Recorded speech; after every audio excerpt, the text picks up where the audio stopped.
उधर बड़ी खबर आई संसद की सुरक्षा में सेंधमारी से जुड़ी। इस साजिश के मास्टरमाइंड बताए जा रहे ललित झा को कोर्ट ने 7 दिन की पुलिस रिमांड पर भेज दिया। एक रोज पहले ललित ने दिल्ली में पुलिस के सामने सरेंडर कर दिया था। पुलिस के सूत्र बताते हैं कि सरेंडर करने के लिए ललित अपने दोस्त महेश के साथ थाने पहुंचा था। जांच में यह बात सामने आई कि संसद में स्मोक बम से अटैक की घटना का वीडियो बनाने के बाद ललित ने उसे पहले इंस्टाग्राम पर अपलोड किया था और फिर उसने कोलकाता में रहने वाले अपने दोस्त नीलाक्ष को वो वीडियो भेजा था ताकि संसद में हुए इस बवाल का वीडियो लोगों तक पहुंच सके। और सूत्र बताते हैं इस पूरी घटना के दौरान आरोपी ललित संसद परिसर में ही मौजूद था। हालांकि बाद में वो पकड़े जाने के डर से फरार हो गया था। 2 दिन तक वो पुलिस को चकमा देता रहा, लेकिन गुरुवार देर रात उसने दिल्ली पुलिस के सामने सरेंडर कर दिया।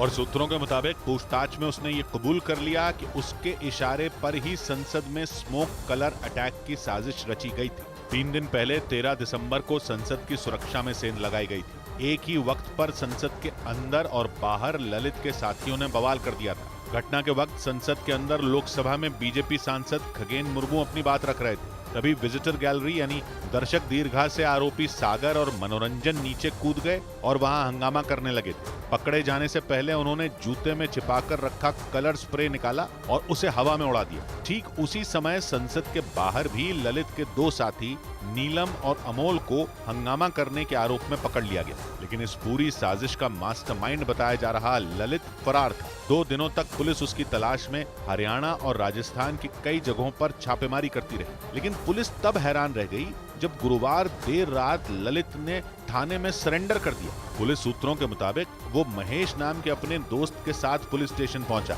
जहां पुलिस ने उसे गिरफ्तार कर लिया। फौरन पुलिस की एक टीम ने उससे पूछताछ भी शुरू कर दी। दावा है कि पूछताछ में ललित ने संसद की सुरक्षा में सेंध लगाने से लेकर वहां से फरार होने तक का हर राज उगल दिया। क्योंकि संसद के अंदर और बाहर हुई इस सनसनीखेज घटना के बाद देश की तमाम सुरक्षा एजेंसियां उसकी तलाश में जुट गई थीं। सूत्रों का दावा है कि संसद के बाहर स्मोक कलर अटैक का वीडियो बनाने के बाद आरोपी ललित फरार हो गया था। पुलिस सूत्रों के मुताबिक पूछताछ में ललित ने बताया कि 13 दिसंबर की रात करीब 10 बजे वो दिल्ली से बस लेकर राजस्थान के नागौर पहुंचा। वहां वो अपने दोस्त महेश से मिला। सूत्र बताते हैं कि पुलिस से बचने के लिए ललित महेश के घर नहीं रुका, बल्कि उसने एक होटल में रात बिताई थी। दावा है कि महेश ने ही वहां के एक होटल में ललित के रुकने का इंतजाम करवाया था। सूत्रों के मुताबिक ललित राजस्थान से ही लगातार सारी चीजों पर नजर रख रहा था। लेकिन जब उसे लगा कि पुलिस की कई टीमें उसकी तलाश में जुटी हैं, तो वो महेश के साथ दिल्ली आ गया और फिर बाद में उसने खुद थाने जाकर पुलिस के सामने सरेंडर कर दिया। और जांच के दौरान ये बात भी सामने आई कि सबूत मिटाने के लिए आरोपी ललित ने अपने साथियों के मोबाइल फोन राजस्थान में जलाकर नष्ट कर दिए थे। सूत्रों का दावा है कि घटना को अंजाम देने से पहले ललित ने चारों आरोपियों सागर, नीलम, अमोल और मनोरंजन के मोबाइल फोन भी अपने पास रख लिए थे और घटना के बाद वो उन मोबाइल फोन के साथ ही फरार हो गया था। पुलिस सूत्रों के मुताबिक पूछताछ के दौरान ललित ने यह दावा किया कि सबूत मिटाने के लिए उसने चारों मोबाइल फोन जलाकर नष्ट कर दिए थे। सूत्र बताते हैं कि ललित ने मोबाइल फोन को राजस्थान के नागौर में जलाया और उस दौरान उसका दोस्त महेश भी उसके साथ मौजूद था। सूत्रों का दावा है कि संसद की सुरक्षा में सेंधमारी से पहले ही ललित ने चारों आरोपी नीलम, अमोल, सागर और मनोरंजन के फोन अपने पास रख लिए थे, क्योंकि उसे ये बात अच्छी तरह पता थी कि फोन से पुलिस साजिश के सबूत जुटा लेगी और मोबाइल फोन की लोकेशन की मदद से देर सवेर उस तक पहुंच जाएगी। इसीलिए उसने सभी के फोन बंद कर दिए थे और बाद में पकड़े जाने के डर से उसने उन मोबाइल फोन को आग के हवाले कर दिया। हालांकि पुलिस ललित की इस थ्योरी पर यकीन नहीं कर रही। सूत्रों का दावा है कि पुलिस को यह शक है कि वो खुद को बचाने के लिए ये कहानी गढ़ रहा है। और पुलिस सूत्रों का दावा है कि ललित और उसके साथी संसद की सुरक्षा में सेंध लगाने की प्लानिंग कई महीनों से कर रहे थे। लेकिन उनके सामने सबसे बड़ी चुनौती यह थी कि उन्हें संसद के अंदर घुसने का कोई जरिया नहीं मिल रहा था। क्योंकि संसद में एंट्री के लिए सांसद से मिलने वाला पास जरूरी था, लेकिन उसे हासिल करना इतना भी आसान नहीं था। पुलिस के सूत्र बताते हैं कि इसीलिए कई महीनों तक ललित और उसके साथी संसद में घुसने के लिए पास का इंतजाम करने में जुटे रहे। दावा है कि उस दौरान ललित ने अपने सभी साथियों से यह भी पूछा था कि पास का इंतजाम कौन कर सकता है ताकि संसद के अंदर उसके साथी आराम से दाखिल हो सके।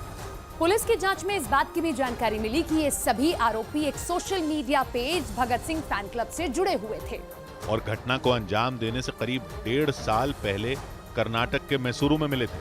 संसद के अंदर आरोपी सागर के साथ मिलकर स्मोक कलर अटैक करने वाला मनोरंजन मैसूरू का ही रहने वाला है और सूत्रों का दावा है कि उसी ने सागर और अपने लिए बीजेपी सांसद प्रताप सिम्हा से संसद का विजिटर पास हासिल किया था और उसी पास के जरिए आरोपी मनोरंजन और सागर संसद के अंदर दाखिल हुए। पुलिस के सूत्र बताते हैं कि संसद की सुरक्षा में सेंधमारी की इस घटना में राजस्थान के नागौर का रहने वाला महेश भी शामिल होने वाला था, लेकिन ऐन वक्त पर ललित ने प्लान बदल दिया था। पुलिस सूत्रों के मुताबिक पूछताछ में आरोपी ललित ने बताया कि घटना के बाद लोगों के छिपने और दूसरी चीजों के इंतजाम करने की जिम्मेदारी महेश पर थी। इसीलिए यह तय हुआ था कि महेश दिल्ली नहीं जाएगा बल्कि वो राजस्थान के नागौर में ही रहेगा और घटना के बाद जब आरोपी वहां पहुंचेंगे तो उनके रुकने की व्यवस्था करेगा।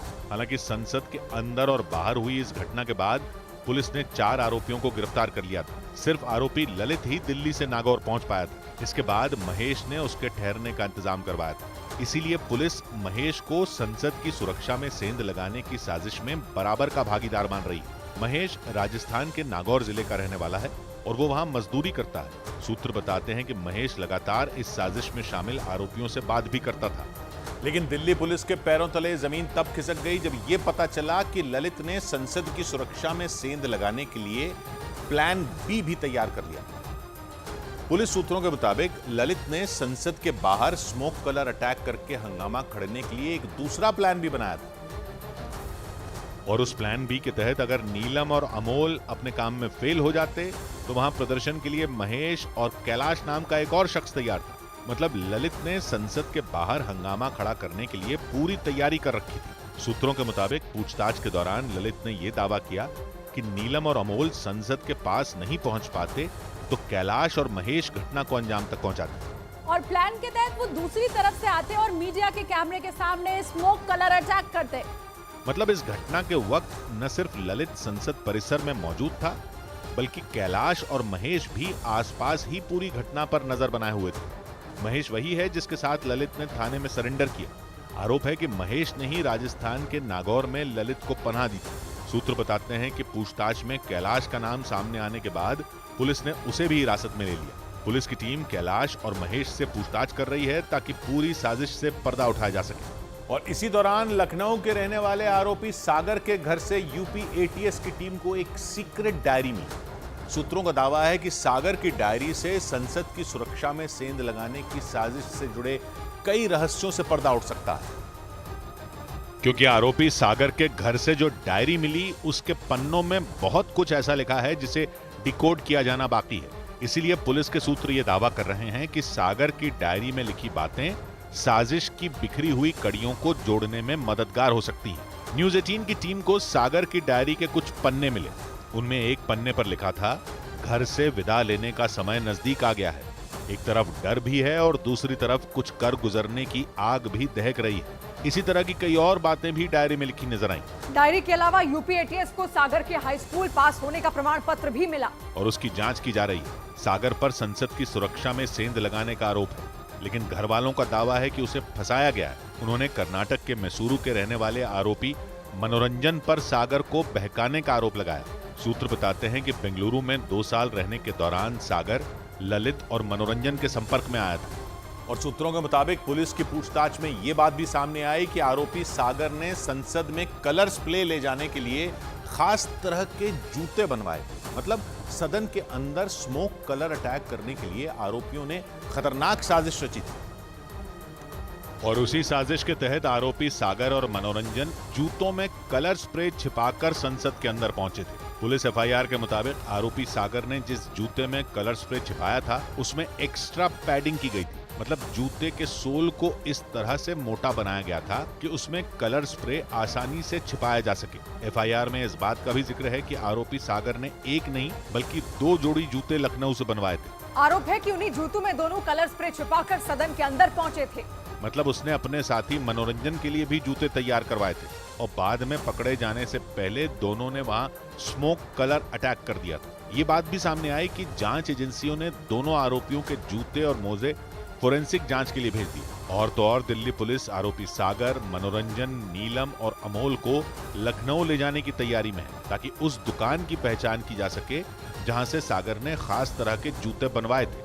क्योंकि पुलिस सूत्रों का दावा है कि आरोपियों ने इस बात का पता पहले ही लगा लिया था कि संसद में जाने के दौरान जूतों की चेकिंग नहीं होती। चौंकाने वाली बात यह भी है कि संसद के बजट सेशन के दौरान संसद की रेकी के लिए आरोपी मनोरंजन बेंगलुरु से दिल्ली आया था और सूत्र बताते हैं कि उसी दौरान उसने संसद के चप्पे चप्पे की रेकी की थी। दावा है कि उसने इस बात की पूरी जानकारी हासिल की थी कि संसद के किस हिस्से में ज्यादा चेकिंग होती है और कहां से प्रधानमंत्री और दूसरे सांसद संसद के अंदर जाते हैं। सूत्रों के मुताबिक मनोरंजन को ललित ने ही संसद की रेकी का जिम्मा सौंपा था। जांच में इस बात का भी पता चला कि आरोपी सागर ने भी जुलाई में दिल्ली आकर संसद की रेकी की थी। आरोपी सागर और मनोरंजन की रेकी का मकसद ये पता लगाना था कि संसद की सुरक्षा के चक्रव्यूह को कैसे भेदना है और कैसे सुरक्षा घेरे को तोड़कर कलर स्प्रे संसद के अंदर ले जाना है। दावा है कि रेकी के दौरान मनोरंजन और सागर को यह पता चला कि संसद में जाने के दौरान जूतों की जांच नहीं होती। इसी वजह से आरोपियों ने जूतों में छिपाकर कलर स्प्रे संसद के अंदर ले जाने का प्लान बनाया था और कई दौर की मीटिंग के बाद 13 दिसंबर को संसद में घुसपैठ की रणनीति तैयार की गई थी। जन्मभूमि ममपुरी सुहावनी, उत्तर दिशि बह सरजू पावनी।